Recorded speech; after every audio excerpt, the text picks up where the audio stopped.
Well, I think what Trump is doing with his comments yesterday is making explicit in rhetoric what is already implicit in policy terms, right? So we already have had a situation since 9/11 where thousands of Muslims were rounded up and deported simply because they were Muslim. We already have had a situation where mosques are being spied on simply because they are mosques. We already have a situation where we have politicians saying we won't allow Syrians to come in and claim refugee status simply because they are Syrian. So, we already are in this situation. What Trump is a symptom of a wider political culture of Islamophobia. And, the rhetoric that he's coming out with yesterday, it does have effects, right? So today, people are saying today Trump is brave for speaking out. To me, the people who are brave are, the Muslim woman who's riding on the subway this morning, worried about all the suspicious looks she's getting, or the Muslim cab driver who's worried that he's going to have an aggressive passenger attack him. The people trying to get on with their everyday lives in the face of hostility, that's bravery. Really? You want to say that? Hold on, Scotty, let me get Kurt in, then you. Okay, Haroon, let's be real here, and for God's sake, I can't believe that I have to stand up. Well, I'm not standing up for Donald Trump. I'm standing up for common sense. A large number of Muslims believe in this Islamic radicalism nonsense, this vicious, bloody ideology. Muslims have to take the lead in curing this disease. Let's be clear. We have to be careful. We have to be careful when we say a large number of any group. What number but it is a large specifically number. are you talking It's not one or two guys. Tell me what number you're talking about. If you're going to put that out there, please give us what number you're talking about and the sourcing on it. Studies and polls have shown that a significant portion... Which poll? Which study? What, you want me to Google it right now? This is part of the problem. We have this is part of the problem. We have a situation that are where marching you have and demanding jihad against America. It's ridiculous to assume that every single Muslim is a friend and a lover of Western freedom. It's just not so.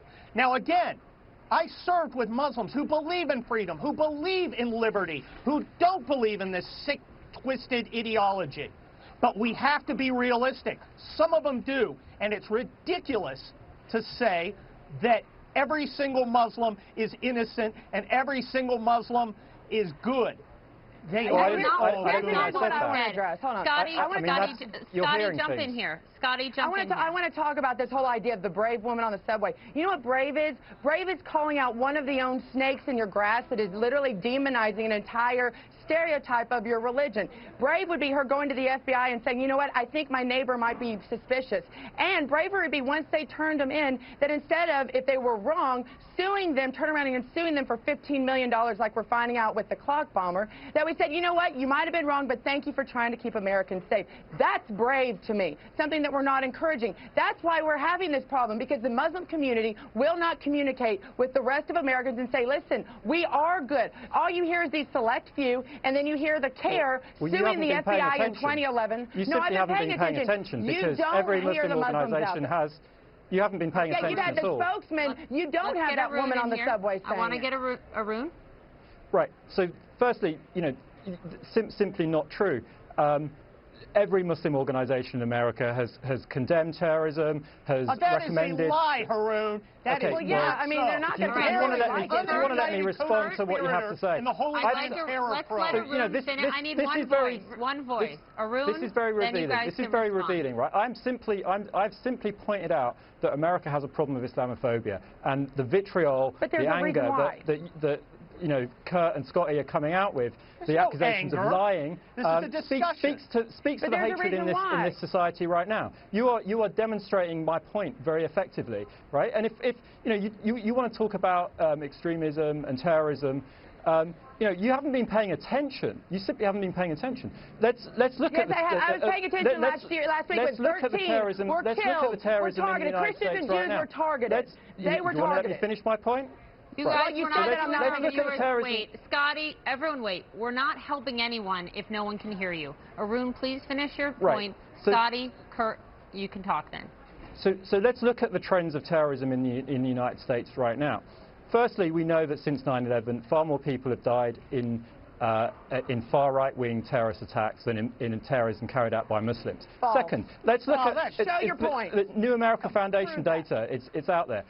Second point. Let's look at Muslim terrorism. Right? Notice the main trend that we've seen in Muslim terrorism is Muslims are no longer focusing on planes when they commit acts of terrorism. They're carrying out mass shootings. So in other words, Muslim terrorists are becoming more like Americans, right? They're integrating into American gun culture, and they're becoming more like you, Scotty. You're a gun lover. Wow, So now we have a situation. Wow. So now we have a situation where if we want to solve this problem, we can solve two problems at the same time. Let's deal with our gun problem, and we solve the Muslim terrorism problem at the same time.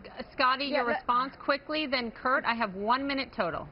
Talk about a spin. You want to solve a gun problem? If every person in that room in California would have had a gun on their ankles, I guarantee they would not have been dead at this point. That's the gun problem. You have spun that so much. Congratulations. Those are very false, lying talking points that the Muslim community, this is why we don't trust Muslims in this country, because they lie like you just did. Well, you know, Scotty, I do trust Muslims. I trust the ones I worked with. I trust the ones I served with. Now, and, you know, Haroon, I don't need to be lectured when I spent 2 deployments protecting Muslims, giving years of my life and risking it to protect Muslims. So don't start telling me I'm Islamophobic. But the truth is the truth. And there is a cancer in the Muslim community. And the first responders have to be other Muslims. Exactly. Scotty, as I wrap up, you just grouped all Muslims in America into one. No, I said that's the reason why there is a distrust of the Muslim community. I didn't say I did. So that's the reason why people distrust them. That's not what you said. You said that's why they are like that.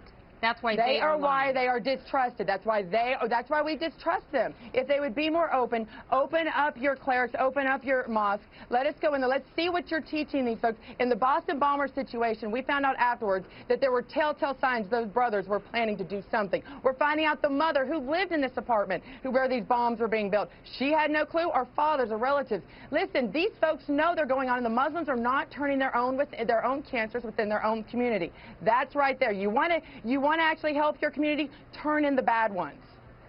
Scotty Hughes, Kurt Schlichter, Haroon Kundani. It's an important conversation to have. I'm glad we're having it.